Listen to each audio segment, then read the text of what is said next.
अस्सलाम वालेकुम। तो आज के इस वीडियो लेक्चर में हम लोग सेलुलर रिस्पिरेशन को कवर करेंगे, जो कि फर्स्ट ईयर बायोलॉजी का एक टॉपिक है, चैप्टर बायो एनर्जेटिक्स।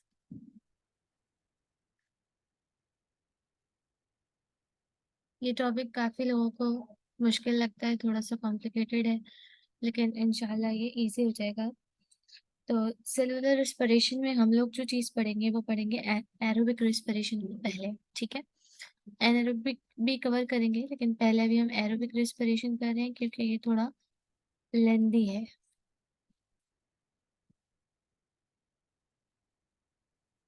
तो एरोबिक रेस्पिरेशन में क्या होता है? एरोबिक रेस्पिरेशन रेस्पिरेशन बेसिकली क्या है कि किसी भी ऑर्गेनिक मैटर का ब्रेकडाउन जिससे एनर्जी प्रोड्यूस हो। ठीक है, तो आपने जो चीज़ खाई उसका ब्रेक होके उससे एनर्जी मिल रही है तो उसको हम रेस्पिरेशन बोलेंगे। एरोबिक क्यों? क्योंकि अगर ऑक्सीजन की प्रेजेंस में हो रहा है काम तो एरोबिक रेस्पिरेशन है। अब एरोबिक रेस्पिरेशन के कुछ स्टेप्स होते हैं।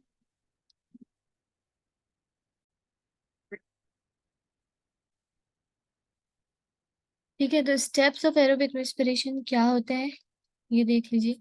स्टेप्स में हमें सबसे पहले जो चीज आती है वो आता है ग्लाइकोलिसिस। ठीक है, ग्लाइकोलिसिस क्या होता है? जिसमें हमारा ग्लूकोज ब्रेक होके आपको बना के देगा पायरुवेट। अब क्योंकि ग्लूकोज 6 कार्बन मॉलिक्यूल है, जब ये ब्रेक होगा तो यकीनन इससे कम कार्बन में टूट के कोई मॉलिक्यूल्स बना रहा होगा। तो यहाँ पे ये 2 मॉलिक्यूल्स बनाता है पायरुवेट के, और पायरुवेट एक 3 कार्बन मॉलिक्यूल है। ठीक है, इस पूरे रिएक्शन में ये एक लंबा स्टेप है, ग्लूकोज से पायरुवेट में जाते वक्त नंबर ऑफ स्टेप्स होते हैं। तो उसमें आपके पास NADH की भी प्रोडक्शन होती है और ATP की भी प्रोडक्शन हो रही होती है। ठीक है, NADH और ATP ये भी हम देखेंगे, तो स्टेप्स में आपको नजर आएगा कहाँ ATP प्रोड्यूस हो रहा है, कहाँ NADH प्रोड्यूस हो रहा है, ग्लाइकोलिसिस। ठीक है, फिर सेकेंड स्टेप आपके पास क्या आता है? डी कार्बोक्सिलेशन का, पायरुवेट की। जो पायरुवेट आपका ग्लाइकोलिसिस में प्रोड्यूस हुआ है उसकी डी कार्बोक्सिलेशन होगी, यानी कि इसमें से कार्बन डाइऑक्साइड को रिमूव करेंगे। इसलिए रिमूव करेंगे ताकि ये कन्वर्ट हो जाए एक molecule which is acetyl co ए। अब जब ये मॉलिक्यूल बन जाएगा पायरुवेट से, ये मॉलिक्यूल ग्लाइकोलाइसिस देखें होता है सेल के साइटोप्लाज्म में। ठीक है, अब मतलब साइटोप्लाज्म में पायरुवेट बन रहा है, लेकिन पायरुवेट के साथ मसला ये है कि वो माइटोकॉन्ड्रिया के अंदर नहीं जा सकता और क्रेब्स साइकिल वहीं होनी है। ठीक है, तो थर्ड स्टेप आपका क्या है? Krebs cycle. तो क्रेब्स साइकिल कहाँ होगी? माइटोकॉन्ड्रिया में होगी। लेकिन जो पायरुवेट बना है वो तो साइटोप्लाज्म में है, अब माइटोकॉन्ड्रिया में उसको कैसे भेजें? तो वो फर्स्ट कन्वर्ट होगा एसिटाइल को ए में, डी कार्बोक्सिलेशन होगी यानी कि उसमें से कार्बन डाइऑक्साइड रिमूव होगी, और इस रिएक्शन में भी NADH प्रोड्यूस होता है। ठीक है, कितने होते हैं वो बाद में होगी बात सबकी। और क्रेब्स साइकिल में जब एसिटाइल को ए फिर आ जाएगा जो यहाँ से बना होगा, साइकिल का क्या मतलब है? जो चीज चलती जा रही है। ठीक है, तो इसमें कोई प्रोडक्ट नहीं बनेगा, एक चीज बार बार कन्वर्ट होती जा रही है। During this cycle in reactions में NADH, ATP, FADH2 प्रोड्यूस होता है। तो एंड प्रोडक्ट इसके ये हैं, NADH है, FADH2 है, ATP है, प्लस कार्बन डाइऑक्साइड यहाँ पे भी बनेंगी। कितने बनेंगी वो बाद में बात होगी। ठीक है, तो ये स्टेप्स हैं एरोबिक रेस्पिरेशन के। फिर लास्ट स्टेप आपका क्या होगा? इलेक्ट्रॉन ट्रांसपोर्ट चेन, या जिसको हम ऑक्सीडेटिव फॉस्फोराइलेशन कहते हैं। तो इसके अंदर जो NADH, FADH2 प्रोड्यूस हुए, चाहे वो ग्लाइकोलाइसिस में हुए, चाहे वो डी कार्बोक्सिलेशन में हुए, चाहे वो क्रेब्स साइकिल में प्रोड्यूस हुए, ATP नहीं, NADH और FADH2 जो प्रोड्यूस हुए होंगे ये आएंगे इधर इलेक्ट्रॉन ट्रांसपोर्ट चेन में। और ये अपने इलेक्ट्रॉन्स, क्योंकि ये इलेक्ट्रॉन कैरियर हैं, ये अपने इलेक्ट्रॉन इलेक्ट्रॉन ट्रांसपोर्ट चेन में ट्रांसफर करेंगे, और इस तरह से ATP जनरेट होता है इस रिएक्शन के अंदर। ठीक है, तो हम ये सीरीज स्टेप्स को जल्दी से गो थ्रू करते हैं, क्योंकि हम MD गेट के हिसाब से और सिंध बोर्ड, फेडरल बोर्ड अगर आपके वीडियो देख रहे हैं तो आपके ये सारे टॉपिक कवर हो जाएंगे। तो अभी हम ग्लाइकोलिसिस को पहले देख लेते हैं।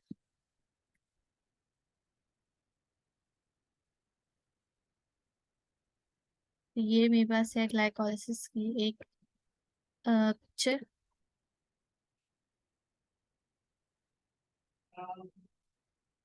ठीक है, अब ग्लाइकोलिसिस में देखें क्या हो रहा है आपके पास, कि ग्लूकोज 6 फॉस्फेट बन रहा है।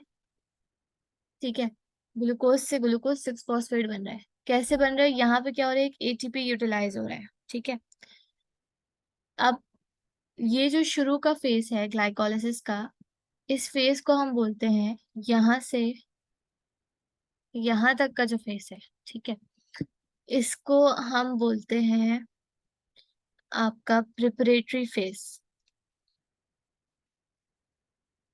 Preparatory phase.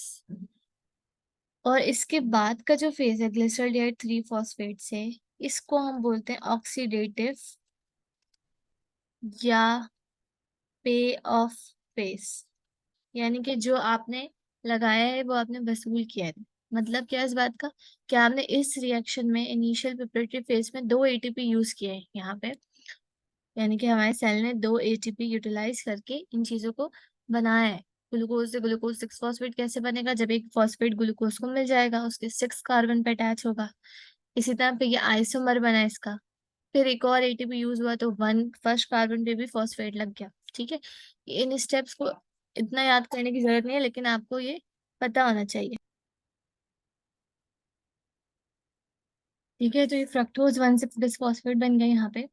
फिर अब ऑक्सीडेटिव फेज जब स्टार्ट होगा, ये फ्रक्टोज 1,6 बिसफॉस्फेट क्या होगा, डिवाइड होगा या ब्रेक होगा 2 मॉलिक्यूल्स में, डाई हाइड्रोक्सी एसीटोन फॉस्फेट और ग्लिसरॉल्डिहाइड 3 फॉस्फेट। ये 2 मॉलिक्यूल्स में ब्रेक हो रहा है। ठीक है, अब फ्रक्टोज में भी कितने कार्बन है, 6 कार्बन है, क्योंकि ग्लूकोज में भी 6 होते हैं और फ्रक्टोज उसका आइसोमर है, तो इसके अंदर भी 6 कार्बन होंगे। तो अब ये 6 कार्बन वाला मॉलिक्यूल ब्रेक होके 2 मॉलिक्यूल बनाएगा जो कि 3 कार्बन मॉलिक्यूल होंगे। ठीक है, ग्लिसरॉल्डिहाइड 3 फॉस्फेट और डाईहाइड्रोक्सी एसीटोन। लेकिन ये डाईहाइड्रोक्सी एसीटोन फॉस्फेट भी कन्वर्ट हो जाएगा इस ग्लिसरॉल्डिहाइड 3 फॉस्फेट में। इट मींस कि ग्लिसरॉल्डिहाइड 3 फॉस्फेट के आपके पास 2 मॉलिक्यूल्स बन जाएंगे। सही है, अब ये 2 मॉलिक्यूल्स कन्वर्ट होगा पहले 1,3-बिसफॉस्फोग्लिसरेट में। ठीक है, अब 1,3-बिसफॉस्फोग्लिसरेट कैसे बनेगा, जब इसमें एक फॉस्फेट इनऑर्गेनिक ऐड होगा। अच्छा, इधर एटीपी नहीं है, ये इनऑर्गेनिक फॉस्फेट है। सही है, तो एटीपी नहीं है, लेकिन यहाँ इस रिएक्शन में एनएडीएच प्रोड्यूस हो रहा है। फिर आगे इधर से एडीपी से एटीपी बन रहा है, यानी कि अब इसमें से फॉस्फेट निकाल के एडीपी को दिया जा रहा है। अब क्योंकि ये 2 मॉलिक्यूल होंगे, क्योंकि मैंने आपको पहले ही बताया कि ग्लिसरॉल्डिहाइड 3 फॉस्फेट भी यहाँ 2 मॉलिक्यूल्स बन, तो ये भी 2 मॉलिक्यूल्स होंगे, ये भी 2 होंगे, इसी तरह ये भी 2 होंगे, ये भी और फिर ये भी। ठीक है, तो हर चीज 2-2 के हिसाब से, इसीलिए एटीपी भी यहाँ 2 है, 2 ही वाटर है। हर एक मॉलिक्यूल से एक फॉस्फेट निकलेगा, तो 2 मॉलिक्यूल्स हैं। तो 1,3-बिस फॉस्फेट था, 1 वाले दोनों मॉलिक्यूल के निकल गए, तो एटीपी बन गया। फिर 3 फॉस्फोग्लिसराइड है, ये तो म्यूटेस हुआ, यानी कि आइसोमर बनाए।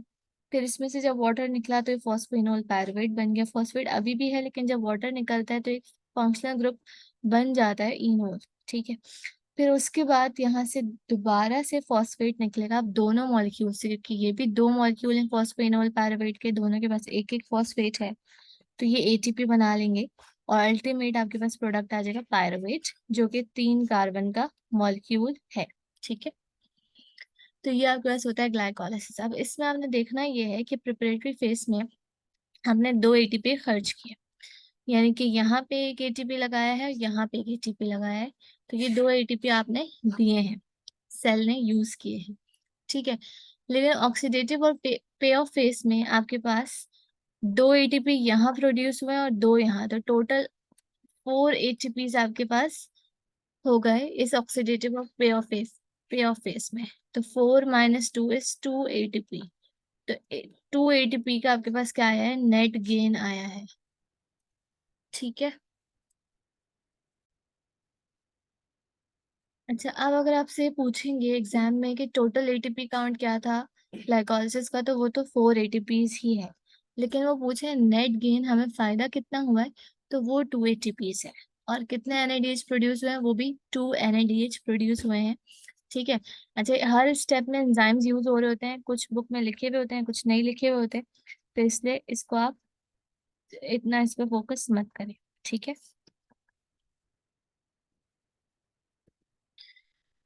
फिर इसके बाद ग्लाइकोलिसिस के बाद जो स्टेप है वो है डी कार्बोक्सिलेशन का सेकेंड स्टेप।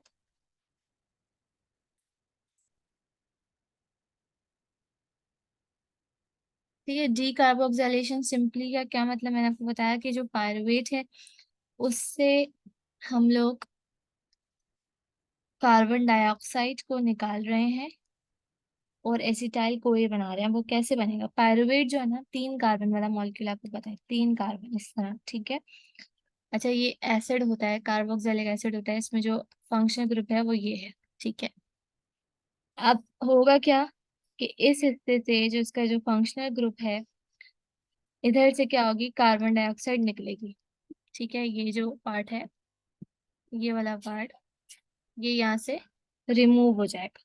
तो बन क्या जाएगा, सिंपली ये एल्डिहाइड बन जाएगा, क्योंकि इधर भी कार्बोनाइल फंक्शनल है। ठीक है। तो ये इस तरह का स्ट्रक्चर बन जाएगा, कुछ एच रह गया, तो ये क्या बन गया, एल्डिहाइड बन गया।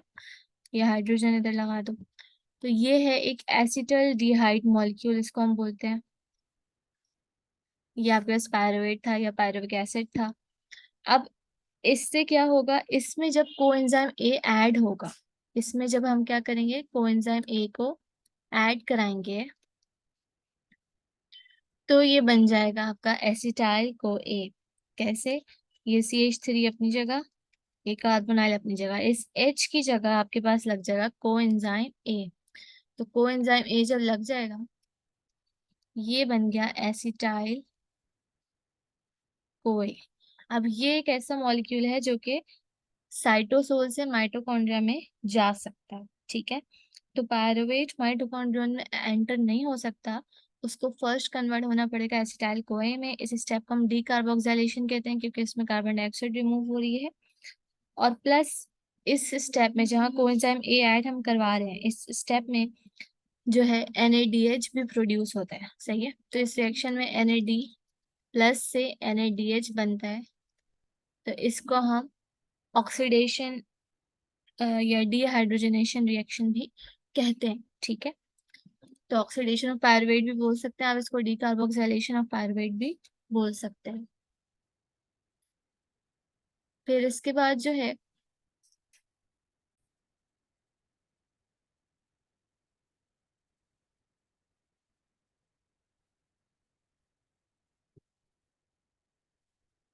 अच्छा जी, अब इसके बाद जो है नेक्स्ट स्टेप है वो क्रेब्स साइकिल है। मैंने जैसे कि बताया कि देखें, सपोज करें ये आपके पास एक सेल है। ठीक है। एनिमल सेल की बात हो रही है।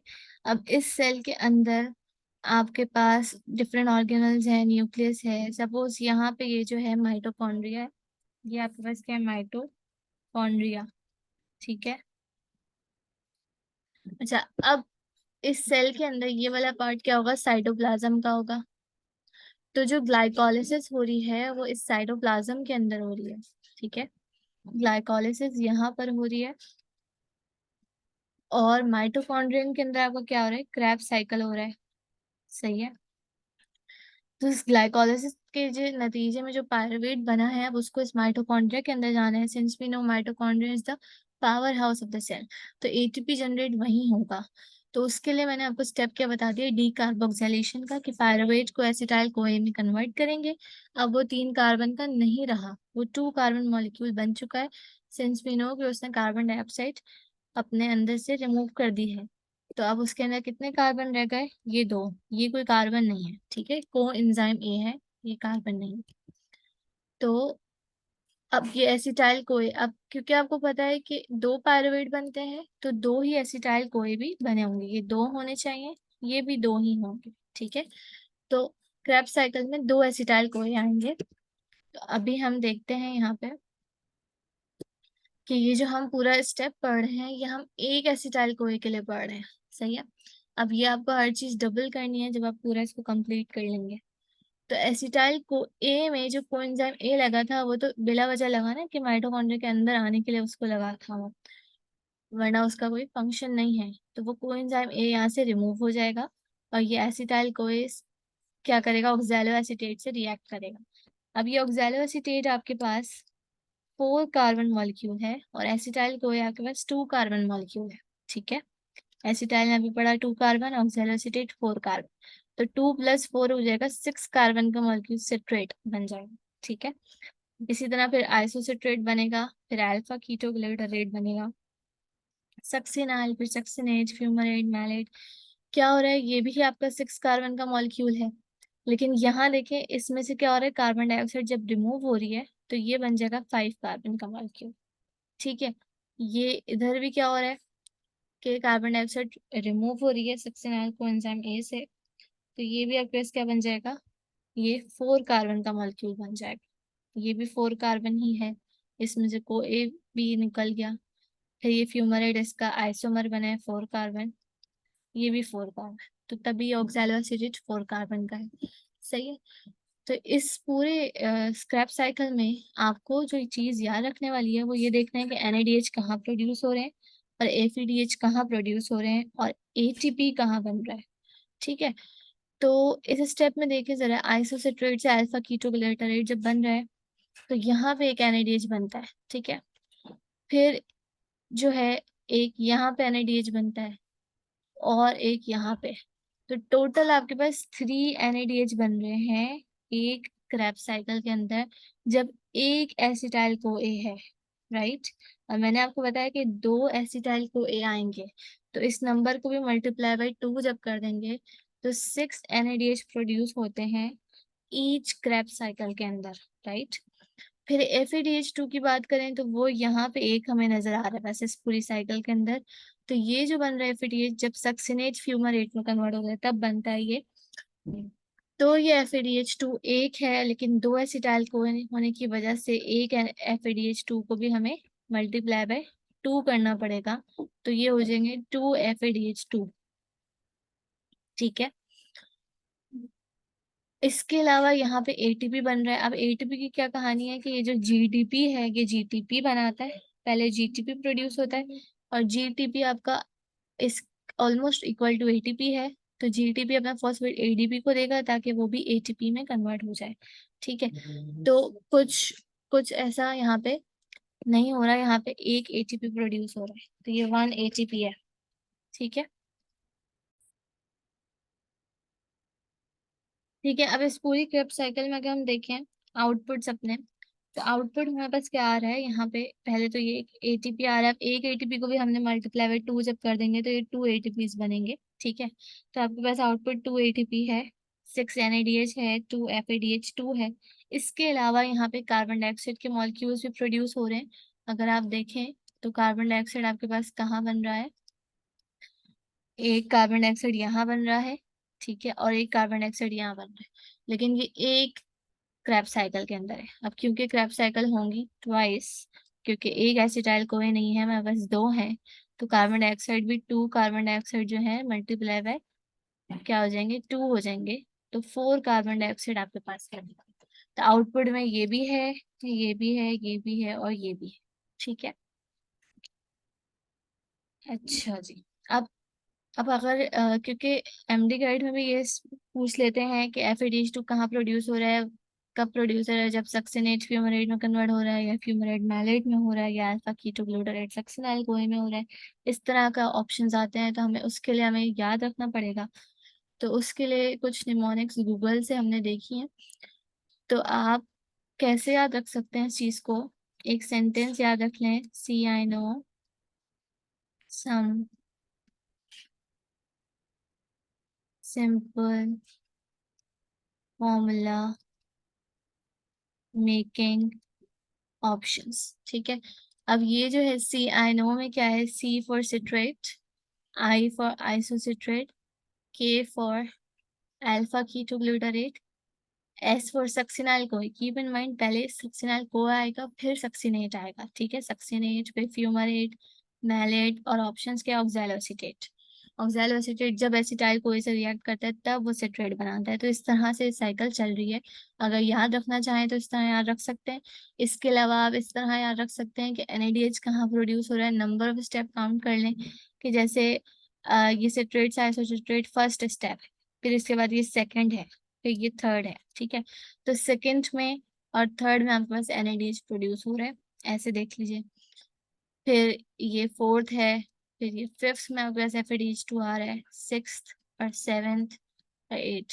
तो सेवेंथ में भी NADH आ रहा है। तो इस तरह से अच्छा, बुक के अंदर एक एक्स्ट्रा, अगर फेडरल की बुक देखेंगे तो उसके अंदर सिट्रेट के बाद सिस एकोनोटेज भी बनता है।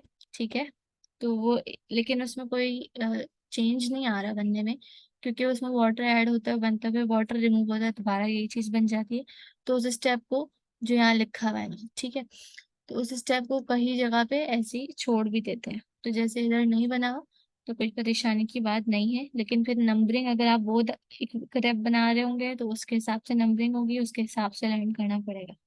ठीक है, तो बस ये सब है क्रेब साइकिल के अंदर कि कितने NADH, कितने FADH2 और कितने ATPs प्रोड्यूस होते हैं। अब जो तमाम ATPs, NADH, FADH2 आपके पूरे रेस्पिरेशन में बने, देखिए यहाँ हम लिख लेते हैं ग्लाइकोलिसिस में। ग्लाइकोलिसिस में जो प्रोड्यूस हुए, ठीक है, ग्लाइकोलिसिस में आपके पास कितने बने थे, 2 NADH बने थे, राइट। और कितने ATPs बने थे, 4 ATP, लेकिन गेन जो है फायदा हुआ है वो 2 ATP का हो गया। ठीक है, तो ATP तो is the ready form of energy, ये सेल यूज कर सकता है, लेकिन NADH नहीं यूज कर सकता सेल एज इट इज। ठीक है, फिर जो डीकार्बोक्सिलेशन या ऑक्सीडेशन वाला स्टेप था पायरुवेट का, उसको उसको उसमें जो NADH थे वो भी 2 NADH थे, क्योंकि 2 एसिटाइल को A बन रहे हैं।